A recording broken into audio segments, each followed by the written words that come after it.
है दोस्तों, आज हम क्लास 10th के संस्कृत चैप्टर नंबर 1 मंगलम पाठ पढ़ेंगे। लिखा गया है उपनिषद वैदिक वाङ्मयस्य अनित्यमे भागे दर्शन शास्त्र सिद्धांत प्रकटयन्ति सवर्त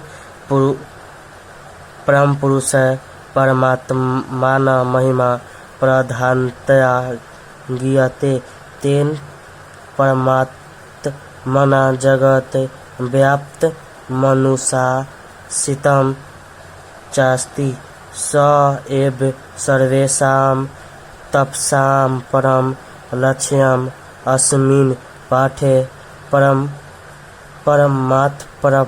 परम्परा उपनिषदात् पदात्मका पंचमंत्रा संकलिता सन्ति। इसका हिंदी देखते हैं। मंगलम पाठ। उपनिषद में आत्मा और परमात्मा का वर्णन किया गया है। मंगलम का अर्थ होता है कल्याणकारी।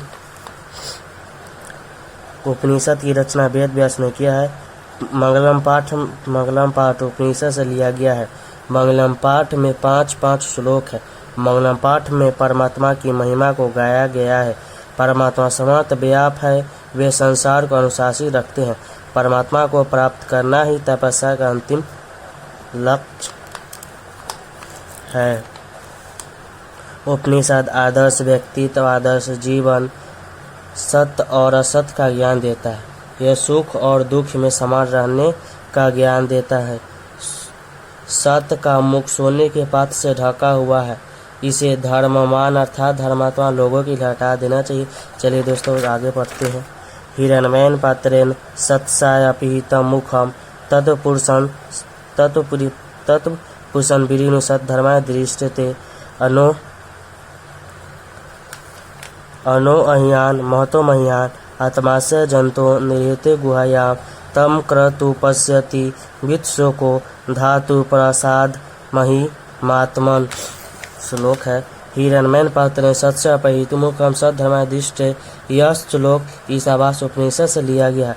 अनो अहियान महतो मह्यान आत्मास्य स्वयं जंतो निहितो गुहायां तम क्रतु पश्यति वित्सोको धातु प्रसादाम महिमान आत्मान यह श्लोक कठोपनिषद से लिया गया है। इसमें कहा गया हिंदी श्लोक है। आत्मा अणु से भी छोटा और महान से भी महान है। यह जीवों की हृदय रूपी गुफा में निवास करती है। उस परम सत्य के दर्शन मात्र से जीव शोक रहित होकर परम पिता परमेश्वर को एक अंगीकार हो जाता है। परमात्मा ही सत्य है। सांसारिक मोह माया को त्यागने से ही परमात्मा की प्राप्ति होती है। अब तीसरा श्लोक पढ़ते हैं।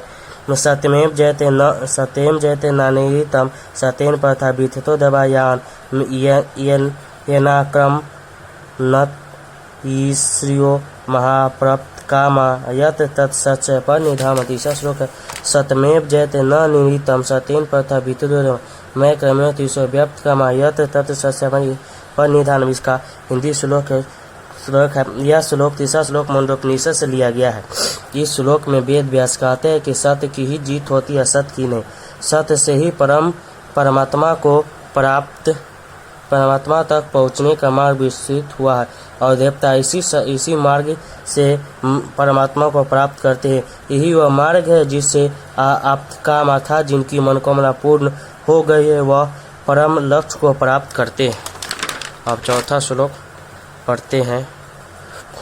यथा न दयसैदमान समुद्र यस्त गच्छन्ति नाम रूपे विहाय तथा विद्वान नाम रूपात् विमुक्त परात् परम पुरुषम् उपैति दिव्यान। और चौथा श्लोक पढ़ते हैं। यथा न दयसैदमान समुद्र अस्त गच्छन्ति नाम रूपे विहाय तथा विद्वान नाम रूपात् विमुक्त परात् परम पुरुषम् उपैति दिव्यम। यह श्लोक चौथा श्लोक मुंडोपनिषद से लिया गया है। इस श्लोक में वेद व्यास कहते हैं जिस प्रकार नदियाँ अपना नाम को त्याग कर समुद्र में विलीन हो जाती है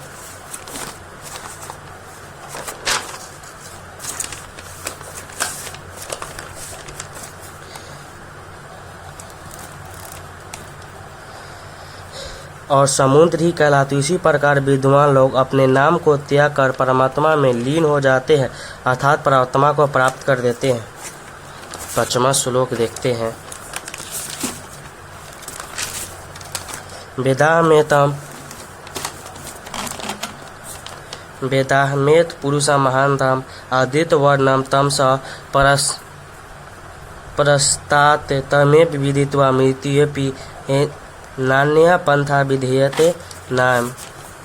आखिरी श्लोक था। 5वां श्लोक में वेद व्यास कहते हैं, वेदा अहम एतम पुरुषा महानतम आदित्य वर्णम स परस्तात् तमेव विदित्वा इति मृत्युम इति न अन्न पंथा विधीयते अयनाम। यह श्लोक में वेद व्यास कहते हैं, यह श्लोक श्वेताश्वर उपनिषद से लिया गया है। इस श्लोक में गीता में कृष्ण ने कहा कि मुझे ही परम पुरुष जानो जो आदित्य वर्ण के रूप में अर्थात प्रकाश के रूप में अंधकार से आगे हूँ। मुझे जानने वाला मृत्यु को भी पार कर जाता है। इसके अलावा और कोई मार्ग नहीं, अर्थात ईश्वर प्रकाश के रूप में होते हैं। वीडियो अच्छे लगे तो लाइक और सब्सक्राइब।